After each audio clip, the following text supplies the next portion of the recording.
So let's get into this review.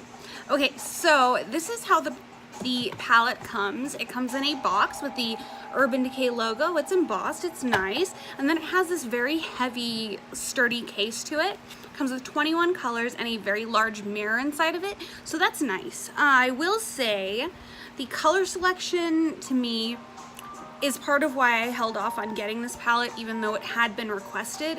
It just didn't inspire me a lot. I feel like I've seen these shades. I feel like Urban Decay has fallen into the same kind of rut as MAC, where back in the day, it was like, Urban Decay was it. When they had the big sexy mascara, you go into Sephora, there's Kat Von D, there's Benefit, there's Makeup Forever, and there's Urban Decay, and those are the like best choices. If you want pigmentation, you want wow factor, you want something over the top. And I think that Urban Decay has just kind of fallen behind. There are so many indie brands coming out and just there's a lot of competition. I feel like when they fell into the naked, the naked realm, the whole series of the naked palettes, they really strayed away from what made them Urban Decay. Now you can still buy their individual shadows, but these days if you're gonna buy individual shadows, I feel like most people would rather not spend $20 on them and would rather buy them in a way that you can keep them magnetically in like a Z palette or something like one of these Saucebox palettes. So I definitely feel like Urban Decay is struggling. They put a lot into this campaign. Their Vice campaign didn't really do everything that they wanted it to. It was not a hit like most of their other campaigns have been. So let's look at this, okay? Urban Decay is not vegan. If that's something that, really is super important to you, then I thought I should let you know that. Also, as far as I can tell, they are not cruelty-free. And the reason that I feel that, I also looked into it and couldn't really find a yes or a no, but brands that are cruelty-free generally like to advertise that somewhere on the packaging. This does not advertise that. And Urban Decay is very popular in the East, the Far East, in Malaysia, China, these places that require animal testing for use on humans. So I would imagine that these were tested on animals, and I also know for a fact it's not vegan. It says right on the palette that one of the ingredients is going to be carmine. Now, I don't personally have a problem with carmine. I have more of a problem with the red dyes because some of them can be very harsh. Carmine is a byproduct that comes from a beetle, and the oil produced from that beetle's byproduct creates a base from which purple, orange, and red pigments can be made. So it does say that several of the colors may contain carmine, and I mean that's just a personal preference. For me, the issue is more that it looks like exactly what it's wanting to be. A palette for every occasion, an on-the-run palette, a palette that you can easily throw in your bag and have a million looks in. It just so happens that none of those million looks are looks that I like or are my cup of tea. Also, may I ask, for $50, with a $49 palette, would you rather go for this, or do you know of another brand you can get like a much better deal from and get a lot more oomph, I guess, for your dollar? Look at like BH Cosmetics. BH Cosmetics has a million palettes, and some of them are just as versatile, if not more versatile than this, including the same kind of medium jewel tones, $16, $17, $18, $19. Also, when you're in the price range of like Anastasia Beverly Hills and such, you're gonna have to up the wow factor. That's just my opinion. So I was thinking of going in and doing an orange kind of blown out eye. I played with the colors a little bit, but the colors don't pay off very well. I played mostly with this one right here, this still shot, but I realized it's kind of a cop-out. I think I should go for some of the more difficult shades. I also think it would have been cool if there were more matte shades on this palette. All of these jewel tones here are beautiful. I wish they were matte. So let's get into it and see what I can create. I have not seen, from what I've looked at out there, I haven't seen a whole lot of crazy looks coming out of this. And so I just feel like it's not suited for that. I'm gonna try and give it my little taste, but also keep it on the wearable side. I realize I look completely ridiculous, but I am playing with a new shadow palette and I am playing with dark colors. I want to see the fallout, and I also want a very sharp line. So I went ahead and I applied my City Color eyeshadow primer, and what I want to do is go in with a medium shade. I am going to use a Real Techniques base shadow brush. And I am going to dip into this color Riff, which is like a beautiful kind of warm brown. And I'm just gonna pat that on the eye and then take it in small circular motions. There is some fallout. That's okay though.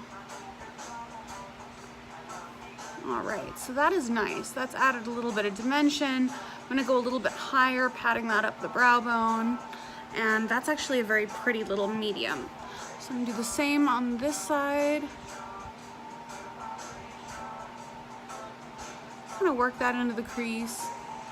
I feel like this would be a really nice nude look, just doing this in the crease, adding a little bit of dark in the darker browns. There are two darker browns. There's Good Is Gone and Punk, and then kind of doing like a, I don't know, kind of a half cut crease right there with one of the shimmers. I think that would be a very pretty idea as well. But right now what I want to focus on is making a smoky outer V. So that is my transition base shade, and I don't hate it. I really don't, which is kind of remarkable. Did I not do these evenly? I did. Okay, they're fine. They're fine. I'm fine. They just feel weird. So I am going to dip into the next color. So taking my Morphe 321, I am going to, I don't know, do I want to do blue? Do I want to do purple? What do I want to do?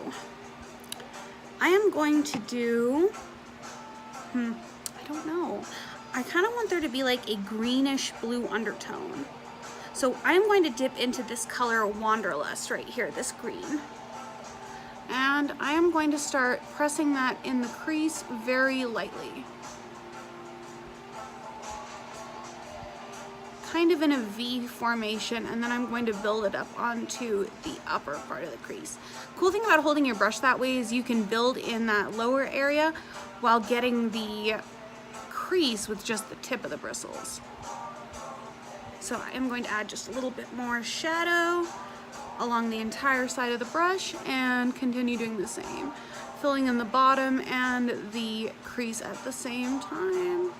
And then this is going to take a lot of blending. I'm actually going to take it right under here as well, and that is actually very, very pretty. I just want to build that up a little bit more before I blend it.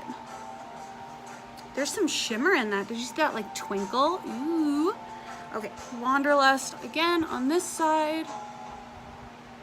I missed a spot in the crease right there, but that's okay. All right. I am impressed. Again, this isn't like my usual look, like a kind of neutral jewel tone smoky eye, but I am not mad at it. I'm just gonna need to blend a whole hell of a lot. All right, so that is there. It is deposited. I feel like this eye definitely turned out nicer. And if I put a little bit right here, you can kind of see what I'm going for. Okay, so I'm gonna add just a little bit more Wanderlust right here to get right at the edge of that lash line. Now, going in with the same brush, I wanted, oh, that feels weird looking down. I wanna dip into Drift, which is a gray purple, and I want to follow the same kind of line, but carry it in just a little bit more and do a smaller V shape. That's really a cool color, that like shift kind of color right there. That's neat. I thought it would be a lot darker. Just doing a mini version of that V, brushing it across the lash line, into the crease. That is cool right there. All right, now last but not least, before I start doing some more blending and such, I'm going to take my E36. I'm going to dip into Jet, which is the black on the palette. I don't know if it's matte or iridescent. It's a little hard to tell. And I am going to fill in that lash line and blend that up into there. I want to leave this part of my eye blank. And then I just want to dab a little bit in that crease. And then I will blend all that together and it will assimilate lovelily, lovelily. And that'll clean up that little area too. So it should be the ring on the very outside. And All right, I'm going to take off these weird little things, look at the fallout, and we're going to continue the look. So to even these out, I am taking my Morphe, what is this? This is an M505 with a little bit of the color Blaze. It is a very, very light color, and I am going to blend that up and out. I really didn't even need those patches because let's just say these darker shades performed a lot better than my initial impression of the lighter shades. And I actually want to blend that all around. So this is going to be a lot of blending, and I'm going to clean up with concealer too. So just blending that, making it a softer shape, small circular motions. There we go. She's coming together. This is a nice little look. I don't want it quite so harsh there, but okay, now what I'm going to do is I'm going to take the color. That is a little messy, but I'll clean it up. I will take the color Breakaway, which is the lightest shade in the palette, and I am going to assimilate that into the top of the shadow and my brow bone, cleaning up this transition just a little bit, just so things aren't quite so crazy dirty. And that'll also lend a little bit of the green to the translucence. So, in theory, this is definitely not a look I would wear every day or every night or whatever. I know it's more of a night look, but it's not bad. And that's what I think the palette's whole theme was, is like you can jump in a plane or whatever on your way to a business trip and literally go from day to night, from your briefcase to mojitos or whatever functional people do. So let's see. There we go. That is nice. I'm just going to continue softening this up, and then I'm going to do a half cut crease, cutting out this area that looks like I kind of neglected it. So I was cutting my crease, and I decided to be just a little bit extra and do something a little different. It remains to be seen whether or not this will work though, because it is a little strange, but we will see what I can do with this. I have a good feeling. So basically what I have here is I have the remaining shift between Drift, Wanderlust, and Jet. And in that middle there, I really want to start with a light metallic going out into a darker metallic. So that is how I'm going to do it.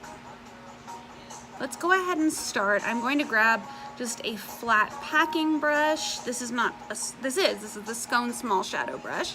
And what I want to do is I want to wet her down pretty well. A little MAC Fix Plus. And I'm going to take Stranded, which is a pure kind of goldy color, and really coat the brush. And I'm going to start packing that right about here, in theory, if it wants to. Oh wow, actually it's doing quite well. I don't know if that shows so well on camera, but it's definitely gilding my eye. I think it's just going to be patience continuing to build that up to where it has like a nice opacity. So after a whole lot of time, patience, and blending, this is what I have been left with. Right now I'm going in with an E36 brush and filling in any areas that are not full. That gold has been taken all the way out to the edge right here on both sides.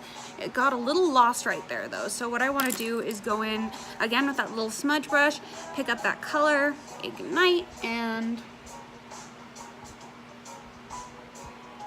there we go. I'm actually going to double that up on the other side.